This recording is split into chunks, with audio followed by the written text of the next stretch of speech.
Ayano Kuji a réussi à faire en sorte que la classe D obtienne la première place à l'examen sur l'île. Après l'examen, tous les élèves prennent le bateau de croisière pour retourner à l'école. À ce moment-là, un autre examen spécial est annoncé sur le bateau de croisière. Ayano Kuji suit les instructions et se rend dans une salle où le professeur lui explique les règles de l'examen. Il y a 8 groupes qui passent l'examen cette fois-ci, avec 14 personnes dans chaque groupe, qui sont sélectionnées dans chaque classe. L'examen durera 3 jours et l'école sélectionnera un élève de chaque groupe pour être l'élève VIP. Les autres élèves peuvent discuter et découvrir les élèves VIP. Si l'étudiant VIP réussit à dissimuler son identité, il recevra 500 000 points privés. Si un groupe réussit à trouver l'étudiant VIP de l'autre groupe, chaque membre du groupe recevra 500 000 points privés tandis que son étudiant VIP recevra 1 million de points privés. Il existe 2 autres règles importantes. Si un élève obtient correctement l'identité de l'élève VIP avant la fin du test, la classe de l'élève recevra 50 points de classe. En revanche, si l'élève se trompe, 50 points seront déduits de sa classe et 50 points seront ajoutés à la classe de l'élève VIP. En outre, qu'un étudiant devine correctement ou non l'étudiant VIP à l'avance, l'examen de son groupe sera directement interrompu. La discussion pour trouver les élèves VIP est bientôt lancée. Dans le groupe d'Ayano Kuji, les élèves de la classe B demandent à l'élève VIP de révéler son identité, afin que tous les élèves puissent obtenir 500 000 points privés, ce qui est apparemment un résultat gagnant-gagnant. Mais la classe a maintenant le plus grand nombre de points, et ils ne veulent pas être dépassés, donc ils sont déterminés à ne pas participer à la discussion, laissant le premier jour de la discussion sans résultat. Alors qu'Ayano Kuji et Suzune discutent de cet examen, ils sont abordés par le chef de la classe C, Ryuan. Il déclare à Suzune qu'il connaît déjà la réponse à cet examen et qu'il a l'intention d'unir ses forces à celles de la classe D et de la classe B pour vaincre la classe à la mieux classée en partageant les identités des étudiants VIP. Suzune rejette directement Ryuan, car elle pense qu'il n'est pas une personne fiable. Lorsqu'Ayano Kuji retourne dans sa chambre, il rencontre Karuizawa en train de flirter avec un garçon. Karuizawa demande au garçon de donner une leçon aux filles de la classe C qui la harcèlent sans cesse, mais le garçon refuse, ce qui met Karuizawa en colère. Au cours de leur dispute, Ayano Kuji apprend que si Karuizawa flirte depuis peu avec des garçons, c'est pour demander leur protection. La discussion se termine à nouveau sans résultat. Alors que Karuizawa vient de quitter le séminaire, les filles de la classe C viennent à nouveau s'en prendre à elle. Ayano Kuji ne l'aide pas. Le camarade de classe n'en peut plus et se précipite pour les arrêter. De manière inattendue, les filles de la classe C semblent prendre plaisir à malmener Karuizawa et s'en prennent à nouveau à elle peu de temps après. Ayano Kuji observe tout cela de loin, mais ne propose toujours pas son aide. Lorsque les filles partent, Ayano Kuji en profite pour menacer Karuizawa en lui demandant d'écarter les jambes. Pensant qu'Ayano Kuji la veut, Karuizawa fait ce qu'il lui demande car elle n'a plus le courage de résister. Mais en fait, il veut juste s'assurer que Karuizawa l'écoutera complètement sans avoir l'intention de l'agresser. Ayano Kuji propose alors un marché. Il prend simplement la vidéo de ses filles en train d'intimider Karuizawa comme preuve, de sorte que ses filles n'oseront plus embêter Karuizawa. En échange, Karuizawa doit aider Ayano Kuji à réunir les filles de la classe D. Et sa première tâche est d'aider Ayano Kuji à gagner cet examen. Lors de la dernière discussion, tout le monde, sauf les élèves de la classe A, accepte de montrer sur leur téléphone les emails d'identité reçus de l'école afin que les élèves VIP puissent être identifiés rapidement. Alors que tout le monde est heureux de découvrir l'élève VIP, le chef de la classe B compose le numéro de téléphone d'Ayano Kuji par prudence, mais l'entend sonner dans les mains d'un autre élève de la classe D, ce qui signifie que cet élève de la classe D a pris le téléphone d'Ayano Kuji et qu'Ayano Kuji est le véritable élève VIP. Les élèves des autres classes considèrent ce comportement comme frauduleux et partent en colère. Mais en fait, le véritable élève VIP est Karuizawa. Ayano Kuji a d'abord échangé son propre téléphone portable avec celui de Karuizawa, puis a procédé à un autre échange avec le camarade de la classe D, ce qui signifie que le téléphone portable qui vient de sonner appartient en fait à Karuizawa. Mais pourquoi le téléphone de Karuizawa sonnerait-il alors que le chef de la classe B a composé le numéro d'Ayano Kuji? Il s'avère qu'Ayano Kuji a dépensé des points privés pour acheter le moyen de changer de numéro au professeur principal. Après tout, dans cette école, on peut acheter tout ce que l'on veut avec des points privés. Ayano Kuji a fait cela pour que les autres élèves le prennent pour un élève VIP. En fait, la responsable de la classe B sait tout cela. Elle ne le révèle pas car si la classe A ou la classe C se trompe sur l'élève VIP de la classe D, ce sera bon pour la classe B.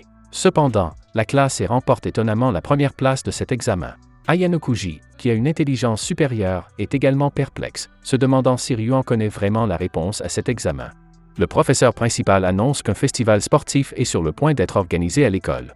Ce jour-là, toute l'école sera divisée en équipes rouges et blanches, les classes D et A formant l'équipe rouge et les classes B et c'est l'équipe blanche. Les élèves peuvent recommander un camarade de classe pour participer à la compétition ou demander à toute la classe de se joindre à eux. Les 3 premiers élèves du concours recevront 1000 points personnels et 10 points seront ajoutés à leur prochaine épreuve écrite, tandis que le dernier élève perdra 1000 points personnels. Quant aux 10 derniers, ils perdront 10 points à leur prochain examen. Les élèves veulent tous recommander à ceux qui sont en bonne forme physique de participer à la compétition afin qu'ils puissent conserver leurs points. Mais Suzune estime que ce n'est pas un moyen garanti de gagner contre les autres classes et demande à toute la classe de participer à la compétition ensemble, ce qui signifie que les élèves qui ne sont pas doués pour le sport perdront leurs points. Suzune pense que l'intérêt de la classe passe avant tout et que les élèves qui ne sont pas en forme physiquement doivent faire des sacrifices pour la classe. Karuizawa propose alors d'aider tous les élèves plutôt que d'en sacrifier certains pour le bien de la classe. Après un vote, il décide finalement de laisser toute la classe participer ensemble à la compétition. Karuizawa soulève l'objection à la demande d'Ayanokuji. Karuizawa se demande également pourquoi et Ayanokuji répond qu'il veut simplement que la classe D soit promue en classe A. Il prédit également qu'il y aura un traître dans la classe D lors du festival des sports, et il a déjà une idée pour y remédier. Suzune ignore ensuite ceux qui ne sont pas doués pour le sport et s'arrange pour que les élèves participent à des compétitions sportives. C'est alors qu'Ayanokuji propose de s'associer à Suzune pour s'entraîner à la course à 3 jambes. Pendant l'entraînement, Ayanokuji ne tient absolument pas compte des sentiments de Suzune et court de plus en plus vite, ce qui rend Suzune très difficile à suivre. Ayanokuji rappelle à Suzune qu'elle doit être tolérante envers les élèves physiquement faibles de la classe. Suzune se tait, puis Ayanokuji lui révèle un secret. Il soupçonne Kushida d'être le traître de la classe D qui leur a fait perdre le dernier examen sur le bateau. Bientôt, le festival des sports arrive. La classe C a obtenu la liste des participants de la classe D il y a longtemps, alors il continue à viser la classe D pendant la compétition, ce qui entraîne les mauvais résultats de la classe D. Suzune se fait même cogner le pied par un élève de la classe C pendant la compétition. Ayanokuji dit à Karuizawa que quelqu'un de la classe D a divulgué la liste à Ryuan, dont le but n'est pas seulement de gagner le concours, mais aussi de détruire l'esprit combatif de Suzune cette fois-ci. Ensuite, Sudu, le membre clé, abandonne les compétitions suivantes à cause du conflit qui a éclaté avec la classe C pendant la compétition, ce qui ne laisse aucune chance à la classe D de gagner. Ayanokuji retrouve Suzune et lui dit qu'il est impossible d'aider la classe D à être promue en classe A si elle ne pense qu'à elle et ne se soucie pas des autres. Elle doit demander l'aide de ses camarades de classe si elle veut gagner, ce qui fait comprendre à Suzune qu'elle a vraiment fait quelque chose de mal, et elle décide de ramener leur joueur clé, Sudu. Alors que Suzune s'apprête à chercher Sudu, Ryuan la retrouve. La fille de la classe C, qui est entrée en collision avec Suzune il y a peu, est très gravement blessée. Ryuan pense qu'elle a été blessée intentionnellement par Suzune. Il exige 1 million de points privés de Suzune et lui demande de s'agenouiller pour s'excuser. Sinon, il rapportera l'infraction de Suzune à l'école. Mais Suzune ne se laisse pas intimider. Elle va trouver Sudu et lui dit qu'elle n'abandonnera jamais ce festival sportif parce qu'elle veut obtenir l'approbation de son frère, le président du conseil des élèves, et qu'elle espère que Sudu pourra l'aider. Sudu est impressionné par les paroles de Suzune et décide finalement de reprendre la compétition. Grâce à la participation de Sudu, la classe D ne subit pas une grande perte. Bien que la classe D ne soit pas bien classée, l'équipe rouge gagne quand même. Pendant ce temps, Ayanokuji retrouve Kushida et révèle sa trahison à la classe D. Kushida ne se cache plus, disant que son but est de ruiner Suzune et de la faire abandonner l'école. Maintenant, à cause de l'implication d'Ayanokuji, elle va faire en sorte qu'Ayanokuji abandonne l'école en même temps que Suzune. Ensuite, Ryuan menace à nouveau Suzune de la blesser. Ryuan reçoit un enregistrement où il aide la fille de la classe C à calomnier Suzune, ce qui fait échouer son plan de menace. Il s'avère qu'Ayanokuji a utilisé la vidéo des 3 filles de la classe et intimidant Karuizawa pour conclure un marché, leur demandant d'enregistrer Ryuan aidant sa camarade de classe à calomnier Suzune.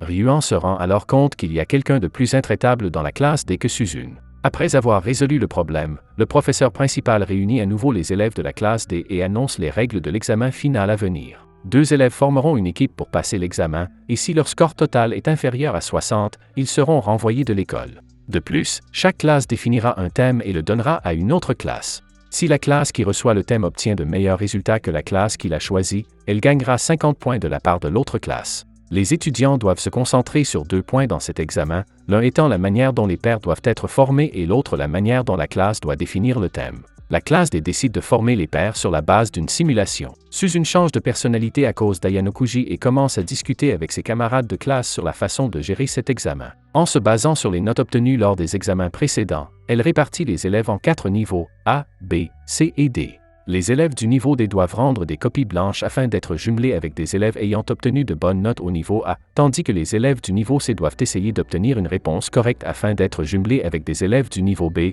ce qui permet de minimiser le risque d'expulsion des élèves. En outre, elle décide de définir le thème de la classe C, qu'elle considère comme un concurrent. Suzune rencontre Kushida pour un pari. Si Suzune obtient de meilleurs résultats que Kushida à l'examen final, Kushida ne pourra ni trahir la classe D ni l'importuner. Dans le cas contraire, Suzune abandonnera l'école. Pour convaincre Kushida, Suzune demande à son frère d'être le témoin. Kushida ajoute une condition au pari: si elle gagne, Ayanokuji abandonnera l'école en même temps que Suzune. En entendant cela, Ayanokuji ne s'y oppose pas. Maintenant que le pari est lancé, il se demande pourquoi Kushida trahit la classe D. Il s'avère que Kushida était poursuivie par beaucoup de ses camarades de classe auparavant, car elle était une excellente élève. Mais lorsque Suzune et Ayanokuji, qui sont meilleurs qu'elle, apparaissent, elle reçoit beaucoup moins d'adulation et d'éloges de la part de ses camarades de classe. Pour être à nouveau appréciée, Kushida doit se forcer à devenir enthousiaste et à s'intégrer à différents groupes, ce qui va totalement à l'encontre de sa volonté. Mais elle ne veut pas perdre l'approbation de ses camarades de classe et doit donc mettre Ayanokuji et Suzune à la porte. Elle est prête à trahir la classe D pour atteindre son objectif. Kushida trouve Ryuan pour qu'il divulgue les questions de l'examen à l'autre, puisque la classe C et la classe D se sont arrangées pour établir le thème de l'examen l'une pour l'autre. Ce dont Kushida a besoin, c'est de gagner cet examen de mathématiques, tandis que Ryuan veut faire échouer la classe D. Ayanokuji prend lui aussi des mesures. Lorsque Suzune organise une réunion sur les questions de l'examen final, Karuizawa, selon les instructions secrètes d'Ayanokuji, éclabousse délibérément Kushida pour salir son uniforme. Elle s'excuse auprès de Kushida et lui promet de l'aider à laver ses vêtements. Kushida est extérieurement amicale avec tous ses camarades de classe, elle ne refusera donc pas la demande de Karuizawa. Peu après, Kushida apporte le questionnaire au professeur principal, en prétendant que c'est Suzune qui lui a demandé de l'apporter ici. Elle rappelle au professeur que si quelqu'un apporte un autre papier, le professeur peut faire semblant de l'accepter mais ne pas l'utiliser car l'élève pourrait être un traître qui essaie de changer les questions de l'examen. Le professeur regarde Kushida d'un œil sérieux, puis accepte de le faire. Pensant que son plan est sur le point de réussir, Kushida prend les questions d'examen pour les échanger avec Ryuan. Le jour de l'examen final, Kushida découvre que les questions d'examen que Ryuan lui a données sont complètement différentes du véritable examen. Kushida lui demande avec colère pourquoi il l'a trompé.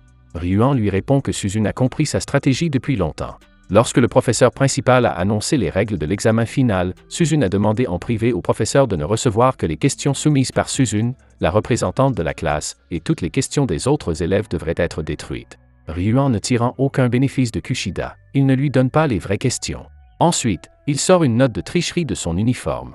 Il s'avère que la raison pour laquelle Ayanokuji a demandé à Karuizawa de salir délibérément l'uniforme de Kushida auparavant est qu'elle pouvait cacher la note de triche à l'intérieur de l'uniforme de Kushida lorsqu'elle le laverait. Dans cette école, les élèves qui trichent sont renvoyés de l'école. Au cas où le plan de Suzune ne fonctionnerait pas, Ayanokuji pourrait faire accuser Kushida de tricherie et la forcer à quitter l'école. Elle tient sa promesse de ne plus interférer avec Suzune. Cependant, elle veut toujours faire abandonner l'école à Ayanokuji. Ryuan ne sait toujours pas qu'Ayanokuji est le cerveau de l'affaire. Ayanokuji passe un marché avec Ryuan, de manière anonyme cette fois, en révélant que Kushida perdra sûrement contre Suzune en échange des vraies questions de l'examen. D'une part, Ryuan veut savoir comment Suzune va s'y prendre avec Kushida. D'autre part, son accord avec Kushida a été dévoilé. Même si Ryuan n'est pas d'accord, il n'en tirera pas plus d'avantage. Ryuan déteste se faire piéger. Maintenant, il sait seulement que le cerveau derrière semble avoir quelque chose à voir avec Karuizawa. Ensuite, il a l'intention de prendre des mesures contre Karuizawa. Grâce à l'excellente préparation d'Ayanokuji et de Suzune, tous les élèves de la classe D réussissent l'examen final, mais la crise persiste. Ayanokuji est appelé au bureau par le professeur principal. Il s'avère que le père d'Ayanokuji vient. Leur conversation nous apprend que c'est l'un des majordomes du père d'Ayanokuji qui a fourni à ce dernier des informations sur l'école pour l'aider à s'y inscrire, mais que le majordome s'est immolé par le feu. Le père d'Ayanokuji menace de force Ayanokuji de signer un accord de retrait. Pour lui, Ayanokuji est un talent de premier plan qui lui appartient. Ayanokuji, cependant, dit que les ordres de son père ne s'appliquent qu'à la salle de sport, et qu'il a maintenant le droit de refuser. À ce moment-là, le président de l'école arrive. La conversation entre le président et le père d'Ayanokuji nous apprend que le président était auparavant secrétaire du père d'Ayanokuji et qu'il a hérité de cette école par la suite. Le président sait que le père d'Ayanokuji veut qu'Ayanokuji se retire de l'école, mais il dit que la pensée de l'élève passe avant tout dans cette école. Tant que l'élève a de bons résultats, personne n'a le droit de le forcer à quitter l'école. C'est le président qui a recommandé à Ayanokuji d'entrer dans cette école au début. Maintenant, tant qu'Ayanokuji n'est pas personnellement d'accord pour abandonner l'école, le président ne sera pas d'accord. Face à un président aussi sévère, le père d'Ayanokuji doit céder pour le moment. Ensuite, Ayanokuji est confronté au professeur principal. Ce dernier l'avait menacé de prévenir son père s'il n'aidait pas la classe D à passer en classe A, et Ayanokuji serait contraint de quitter l'école. Grâce à la visite soudaine de son père cette fois-ci, Ayanokuji sait que le professeur principal a menti auparavant, il n'accepte donc plus l'accord avec le professeur principal et décide de rester silencieux et insignifiant. Il semble qu'Ayanokuji vienne dans cette école pour échapper à la chambre blanche contrôlée par son père. Le soir, Ayanokuji contacte Karuizawa pour lui dire qu'il n'aidera plus la classe D et qu'il n'a donc plus besoin de Karuizawa pour faire quoi que ce soit pour lui. De plus, il effacera les coordonnées de Karuizawa et ne la recontactera plus. Mais il tiendra sa promesse d'aider Karuizawa lorsqu'elle sera en danger. En entendant cela, Karuizawa se sent un peu triste. Ayanokuji veut abandonner, mais quelqu'un lui rend la tâche difficile, qui s'avère être Ryuan. Comme il a été piégé plusieurs fois par quelqu'un de la classe D, il commence à réfléchir à un moyen de trouver cette personne. En se renseignant sur la classe D, il cible Kuanji, qui est en fait un solitaire. Ensuite, Ryuan fait une scène terrible, mais ne parvient toujours pas à confirmer l'identité. Ryuan adopte le moyen le plus agressif, qui consiste à attirer Karuizawa, qui a des liens avec le cerveau, dans un coin reculé de l'école. Il enquête et découvre que Karuizawa a été victime de brimades dans son ancienne école et qu'elle souffre d'un manque d'estime de soi. Ryuan sait que Karuizawa a peur d'exposer cette expérience, c'est pourquoi elle ne parlera pas de ce qui s'est passé aujourd'hui aux autres. Et comme il n'y a pas de caméra ici, l'école ne peut pas trouver de preuves. Il a l'intention d'insulter Karuizawa pour lui rappeler ses douloureux souvenirs d'intimidation et l'obliger à révéler l'identité du commanditaire. Karuizawa tremble, mais elle ne révèle aucune information sur Ayanokuji car elle est tombée amoureuse de ce dernier. Ryuan n'est pas pressé. Il a déjà informé le cerveau derrière lui qu'il a kidnappé Karuizawa grâce au téléphone utilisé pour conclure le marché avec le cerveau la dernière fois, et il pense que le cerveau derrière lui se précipitera pour sauver Karuizawa. Il est vrai qu'Ayanokuji ne renoncera pas à sauver Karuizawa. Mais avant cela, il dit au professeur principal que Ryuan a malmené Karuizawa. Ensuite, il passe un accord avec Manabu, le frère de Suzune. Il demande à Manabu d'être le témoin et de prouver que Ryuan est à l'origine de tout et qu'il n'a rien à voir avec cela. Il se porte volontaire pour tomber dans le piège tendu par Ryuan. Ryuan rencontre enfin Ayanokuji, le cerveau de la classe D. Il affirme fièrement que tous les moyens ne peuvent mener qu'à la violence. Puisqu'Ayanokuji est forcé de se présenter, il doit lui donner une leçon aujourd'hui. À sa grande surprise, 3 de ses hommes se battent à tour de rôle, mais sont tous facilement vaincus par Ayanokuji. Ryuan lui-même est battu par Ayanokuji, qui s'avère avoir des compétences de combat suprêmes en plus de son intelligence supérieure. Ryuan ne se réconcilie pas avec son échec, affirmant qu'il gagnera un jour contre Ayanokuji. Cependant, il est complètement écrasé par les paroles d'Ayanokuji. Il s'avère que même l'enlèvement de Karuizawa par Ryuan fait partie du plan d'Ayanokuji, et qu'il a l'intention de vaincre Ryuan avec la violence sur laquelle Ryuan compte le plus, ce qui effraie Ryuan. Après s'être occupé de Ryuan, Ayanokuji s'excuse sincèrement auprès de Karuizawa. Il avoue qu'il s'est servi de Karuizawa, et il ne lui demande pas son pardon, mais lui promet de la sauver si elle est à nouveau en danger. Karuizawa pleure dans les bras d'Ayanokuji. Elle compte de plus en plus sur Ayanokuji. Ayanokuji a non seulement sauvé Karuizawa, mais il a aussi évité la punition de l'école. Après cela, un jour férié arrive. Ryuan perd toute sa confiance et son ambition après cet incident. De plus, il était censé être renvoyé, mais Ayanokuji a expliqué à l'école qu'il avait une excuse pour qu'il reste. Ryuan pense qu'Ayanokuji l'aide juste pour prendre l'avantage sur lui. Ayanokuji le nie mais avoue qu'il réfléchit à un moyen de faire en sorte que Kushida, la fille dangereuse, abandonne l'école à la rentrée prochaine. Bientôt, Noël arrive. Karuizawa trouve l'occasion d'offrir son cadeau de Noël à Ayanokuji. De façon inattendue, Ayanokuji prépare également un cadeau pour elle, un médicament contre le rhume. Karuizawa ayant été trempée lors de son enlèvement par Ryuan, Ayanokuji pense qu'elle risque d'attraper un rhume. En voyant qu'Ayanokuji se soucie d'elle, Karuizawa se sent heureuse. Cependant, Ayanokuji pense maintenant que sa ruse a bien fonctionné. Il s'avère qu'Ayanokuji a profité de la relation entre lui et Karuizawa depuis le tout début. Il a délibérément proposé de mettre fin à leur coopération pour que Karuizawa se sente triste de l'avoir perdue, puis il est venu la sauver au moment où Karuizawa était sur le point de craquer. Tout est dans son plan pour gagner le cœur de Karuizawa et la contrôler. Ayanokuji prend Karuizawa comme un pion. Cependant, Ayanokuji ne se rend pas compte qu'en prenant l'avantage sur Karuizawa, un sentiment plus fort que celui d'un pion n'a cessé de monter dans son cœur. Si vous avez aimé la vidéo, abonnez-vous, laissez un like et un commentaire pour aider la chaîne à grandir. Merci d'avoir regardé cette vidéo.